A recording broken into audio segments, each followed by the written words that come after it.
Waziri wa uwekezaji wa Marekani, Scott Bessent, ameyalaumu makampuni makubwa duniani yaliyotafsiri vibaya tangazo lake. Tangazo ambalo lilienda kupigia mstari tangazo lililotolewa awali na Rais Donald Trump la kuweka shinikizo kubwa la uchumi wa Irani.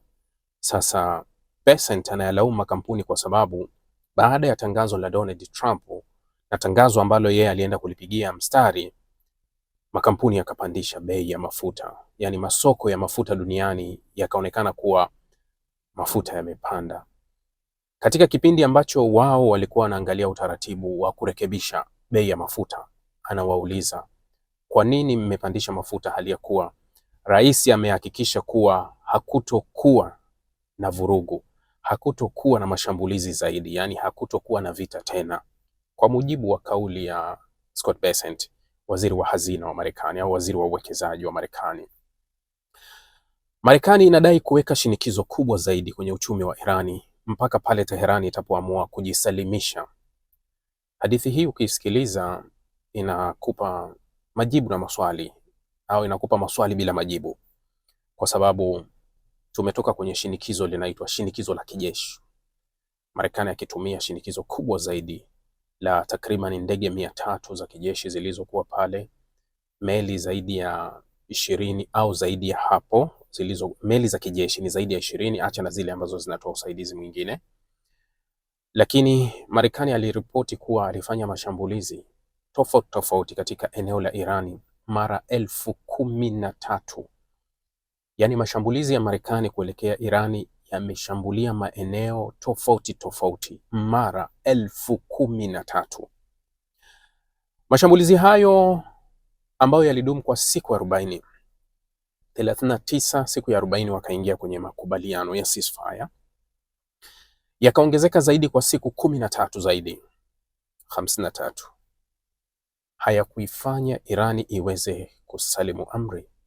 Sasa Marekani amekuja na jambo jipya kabisa la kuweka shinikizo la kiuchumi kwa Irani.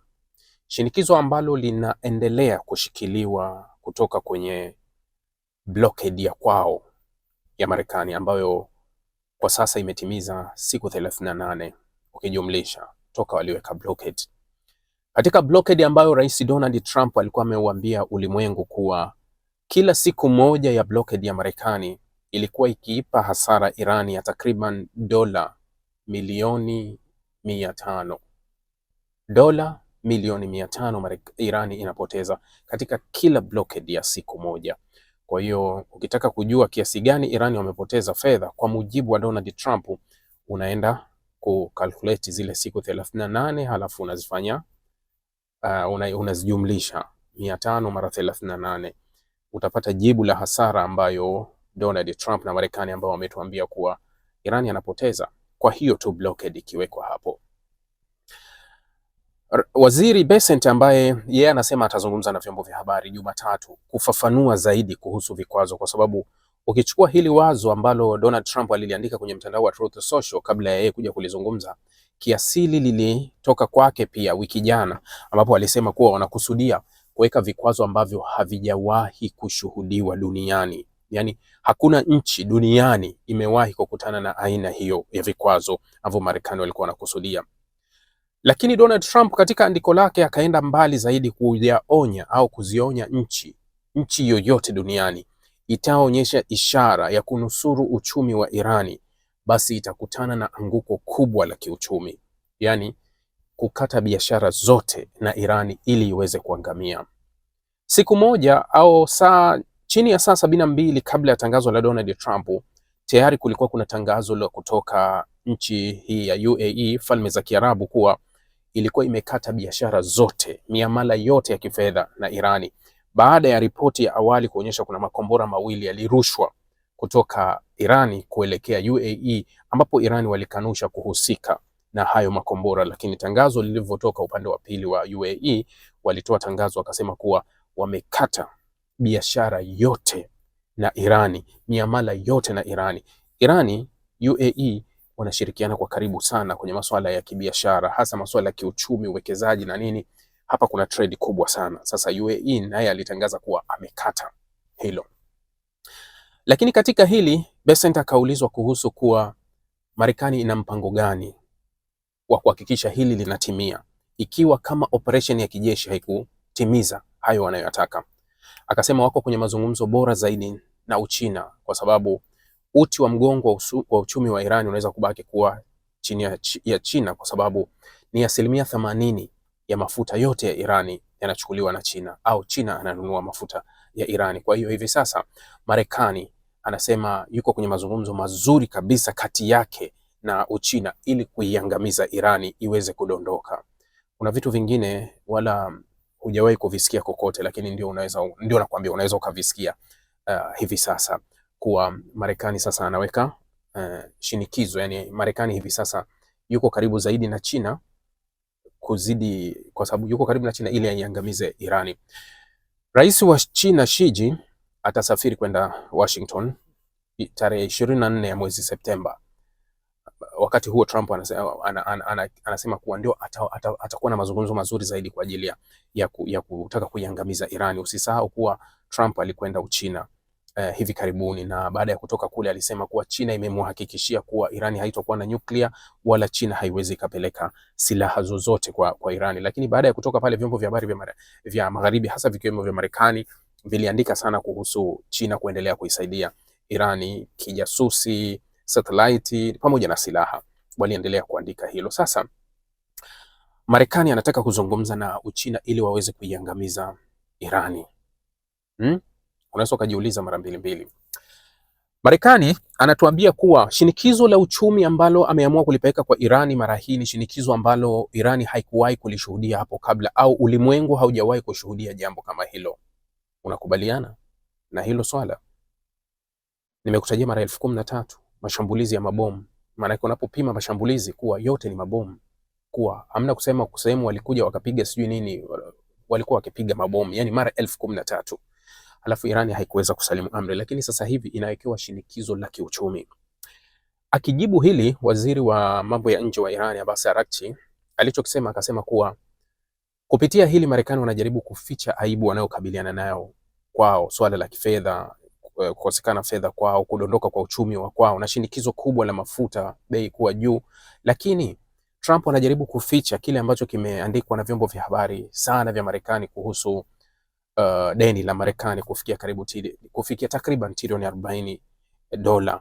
Sasa anajaribu kuibadili ile hadithi na kupeleka upande wa pili wa Irani ili ulimwengu uachane na hili swala, lakini anasema kuwa sisi tulishatoka huko. Yani hicho ambacho wanatuletea sisi tulishaishi, yani tukakimaliza. Nilikifafanua jana kwenye mazungumzo yangu nadhani ya mchana hapa, nilieleza kwa kina kabisa kuhusu uzoefu wa Irani na vikwazo, au lile linalowezekana kuwa na Iran na vikwazo na na hata asubuhi leo nilivyokuwa nikizungumza UTV nilisema kuwa Irani sio kisiwa. Yani unapoweka shinikizo kwa nchi ambayo inakuwa nchi kama kisiwa, ni rahisi sana kudondosha uchumi wao. Unaweka mzingiro kama Cuba walichokifanya Marekani, ni rahisi kwa sababu wanazuia njia zote za kuingia kwenye bandari. Manake tunazijua bandari zilivyo, basi tunazuia chochote kuingia na kutoka. Lakini kuiwekea nchi ambayo inamiliki bahari mbili, uweke vikwazo vya kiuchumi kwa kutegemea anguko lake, unaweza ukaona ajabu sana na matarajio ya kuwa eti kweli hiki kinaweza kikafanya kazi. Kuna wakati unaweza ukadhani they are smart enough, yani wana akili nyingi hapa, lakini ukweli kila ukijaribu kuangalia huu mgogoro na kile ambacho waziri Bessent amekizungumza na vyombo vya habari kuwa kwa nini mnafandisha mafuta hali ya kuwa rais amehakikisha kuwa hatutorejea tena kwenye vita. Umeelewa? Anachokisema kuwa nchi haitorejea tena kwenye vita. Kwa nini bei ya mafuta imepanda? Unajua imepanda. Leo imefika 93 nukta kwenda. Brent iko 93. Ni nadra sana kuona kuwa bei inaweza kuwa hivi na hali ya kuwa hamna vita. Kwa sababu hapa katikati wakati wa kile kilichoonekana kama kulikuwa kuna mazungumzo bora kinataka kuendelea sio na nini, wakati Marekani anasema kuwa Alhamisi tutaanzisha mazungumzo, kuna kile kina mlango utafunguliwa Omani, Brent ilikuwa 82. Ilikuwa 82. Imepanda 10 juu. Yani sorry. Iko juu ya 93.5 inakwenda juu. Kwa nini imepanda 93 hali ya kuwa wakati tangazo linatoka ilikuwa 91? Yani wakati Bessent anatoa tangazo la kuwa tunaongeza shinikizo la kiuchumi kwa Irani, Brent ilikuwa 91 ikaenda mpaka 93.5. Tangazo lake tu limepelekea kupandisha kwa $2 juu kwenda. Sasa yeye akawa na wasiwasi tu kuambia kwa nini mnafanya hivyo?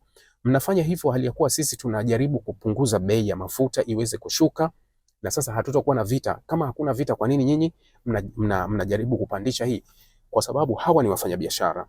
Trump na wenzake ni wanasiasa.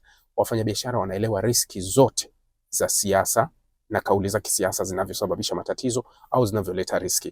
Kwa hiyo wafanyabiashara tayari wameshalimulika hili swala kwa jicho lao kuona kuwa kauli ya Scott Bessent ambayo ataifafanua Jumatatu na kauli ya Donald Trump mwisho wake inakwenda mpaka hapa, na ikifika hapa inatuumizia hapa. Kwa hiyo wao tayari wanachukua tahadhari kubwa za kuweka hivyo. Sasa wakati unawaza la Marekani kuwa anakwenda kuweka shinikizo ili Irani waweze kusalimu amri, nilizungumza nikakwambia hiki sio kisiwa. Irani inamiliki bahari mbili. Bahari hii ya Arabia ambayo inapitia Hormuz. Unajua ukiwa unakuja bahari ya Arabia, ukiingia kwenye bahari ya Arabia ndio unakutana na blockade ya Marekani. Ukija kwenye ghuba ya Uajemi, yani ile ghuba ya Uajemi hakuna meli hata moja ya Kimarekani. Hapa kwenye blockade kuna meli zaidi ya 20 za Kimarekani ziko kwa nyuma huku, zikiwa hivi sasa zinaongozwa na meli ambayo imekuja jana pale George Washington, ambayo imekwenda kureplace meli ya Kimarekani ambayo ilizua mgogoro wiki jana nilikwambia, ya Abraham Lincoln, ambayo kule hata ndani ya Marekani wabunge walianza shinikizo kwa serikali baada ya taarifa kuonekana kuwa wanajeshi walikuwa wamechoka sana, kwa sababu meli ile ilikuwa na takriban miezi 9 toka imetoka Marekani ikiwa na wanajeshi 5,000 ndani, na toka imetoka Marekani ilielekea China kwenye bahari ya kusini mwa China kukabiliana. Wana kule kulikuwa kuna meli mbili, ilikuwepo hii Abraham Lincoln lakini ilikuwepo na hii George Washington. So hii Lincoln ilikwenda kule baada ya vurugu za Mashariki ya Kati kukolea, ikahamishwa kutoka China ikaletwa Mashariki ya Kati. Ndani yake ina wanajeshi 5,000. Sasa taarifa zilizoandikwa na vyombo vya habari wiki jana kuwa wanajeshi walikuwa wamechoka, wana msongo wa mawazo, yani hawana huduma muhimu kwenye meli. Wanasema maji machafu, hawapati maji masafi, lakini vyakula, kuna wengine wamechanganyikiwa mpaka wanataka wajirushe baharini kwa sababu wamekaa muda mrefu, kwa sababu hii meli toka ilivyotoka Marekani imetia nanga sehemu mbili tu. Ilitia nanga kule Guam ambako ni Marekani, pia ni eneo la Marekani lo Asia. Ilitia nanga Guam kidogo, na ilivyotoka Guam ikaja kutia nanga pale Oman. Baada ya hapo hakuna, haijatia nanga kokote. Kwa hiyo wanajeshi waliopo wamechanganyikiwa. Kwa hiyo ile meli imekuwa replaced, yani imechukuliwa nafasi yake, imekuja George Washington.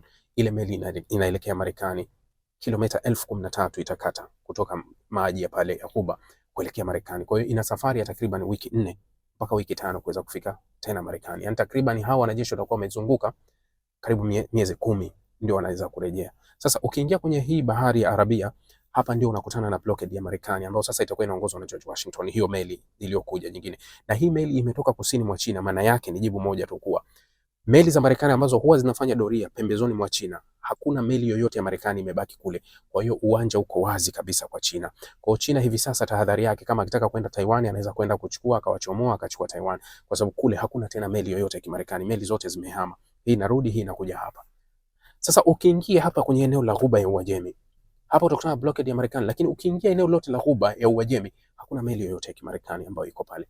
Sasa hii ni bahari ya Arabia ambayo ndio inaingia kwa kupitia Hormuz, ambayo ndio inaakisi sasa hizi nchi. Upande wa huku kuna Omani, upande wa huku kuna Irani, inafuata UAE pembeni, halafu kuna Bahrain, kuna Kuwait, kuna Iraki, kuna Saudi Arabia katika lango lile moja. Unaweza kusema kuwa hapa ndipo Marekani amekwenda kuweka blockade kwa ajili ya kuangusha uchumi wa Irani. Irani inamiliki bahari ya pili, Caspian Sea. Nadhani mnaifahamu bahari ya Caspian. Ukubwa wa bahari ile si bahari kubwa sana, na ndio inaitwa sea, sio ocean. Zile ni sea. Ukubwa wake ni siku ya kilomita kama 377 ile bahari ya upande wa pili, na iko katika nchi 5. Irani wao wanaimiliki, nadhani kuna Turkmenistan, Tajikistan na Azerbaijan. Nadhani kati ya Azerbaijan au Uzbek, katika hizi nchi ndio zinamiliki hiyo bahari, lakini Urusi upande wa pili. Kwa hiyo hii ndio mzingiro wa Marekani upo huku, unataka kuangamiza uchumi wa Irani, wakati Irani ana bahari ya pili ambayo inakwenda mpaka kwa Urusi. Halafu ili kutoka Irani kwenda kwa mshirika wake ambaye anampa jeuri, yani anayesimamisha uchumi wa Irani, Uchina, anayenunua 80% ya mafuta yake, utavuka nchi mbili ukitaka, ima uje uvuke Afghanistan au uje uvuke wapi? Pakistan. Hizi nchi zote zinakwenda upande wa pili, zinapakana na China, ambao hapa ndipo Marekani anataka aiangamize Irani, idondoke kiuchumi. Jiografia inamkatalia. Irani mainland anapakana na Iraq, Azerbaijan, Armenia, zote hizi ni nchi anapakana nazo. Uturuki. Hii nchi unawezaje kuiangamiza uchumi wake? Yani hebu niambie kwa hesabu. Yani vipi unaweza kuangamiza uchumi wa nchi ukasema na hakikisha hii nchi inaangamia? Yani ichukue mainland yetu Tanzania ilivyo. Tumepakana huko na Msumbiji, Malawi, Zambia, Kongo, Burundi, Rwanda, Kenya. Nchi tulizopakana nazo sisi. Leo hii unatuambia kuwa ninaweka blockade kwenye bahari, hamwezi kupokea chochote. Yani naweka blockade huko kwenye bahari, hakuna kitu chenu chochote kitaingia hapa, na ninahakikisha hii serikali inaanguka. Yani uende ukatuwekee blockade kwenye bahari ya Hindi huko juu, ili meli zisitie nanga labda kwenye bandari zetu, labda za Dar es Salaam au Mtwara au bandari yoyote isitie nanga, halafu utegemee uchumi wetu uanguke. Tumepakana na nchi 8 huko hivi na kuingia akilini. Kwa hiyo ukilichukua swala la Marekani na kuweka shinikizo la uchumi kwa Irani, hadithi unazijua zile za Alinacha, yani kwangu mimi hainiingia akilini. Kama mabomu yalishindwa, shinikizo la uchumi lina miaka 50, blockade ya kila namna haikuweza kufanya lolote. Ni kuwa utawala wa Trump umekosa agenda au umeshindwa ufanye nini. Yani vita tayari imewaelemea, yani hawajui hii vita wapigane vipi, hawajui wabaki, hawajui watoke, hawajui waendelee, hawajui wafanye nini. Ndio maana unaweza ukaona ukazisikia hizi hekaya. Unaposikia hii hekaya ya kusema kwa tunaweka shinikizo la uchumi kwa Irani ili uweze kuangamia, kwangu mimi naziona ni hekaya ambazo haziwezi zikatoa majibu yoyote. Haya tunayoongea ambao sisi hatujasoma kabisa. Tuliyaongea kabla ya mzozo kuwa Marekani atakwama kwenye vita na hatotimiza lolote. Wakatuona hatujui kusoma, hatujui lolote, lakini tunaendelea kuyazungumza yale yale tuliyazungumza, ambao tunayaona yale yale, na ndio yameendelea kuwepo. Na hili ninawaambia, halitochukua siku 3 mpaka 4 kabla ya Donald Trump kutupa jambo jipya kupitia mtandao wake wa Truth Social, kutueleza jambo jipya sasa kuwa plani ya sasa sio ya shinikizo tena la kiuchumi kwa Iran, kwa sababu hapa katikati tumekuwa na plani nyingi za Marekani kuelekea kwa Iran. Hivi sasa tutapewa jambo jingine jipya. Tukae tusubiri tuone kuna jambo gani jipya ambao Marekani atalileta kwa kuishinikiza Irani upya. Ni kutakia kila la kheri inshallah. Asante. Inshallah tutakutana mara nyingine ili tuzungumze, kwa sababu ya kuzungumza hayaishi. Shukran sana.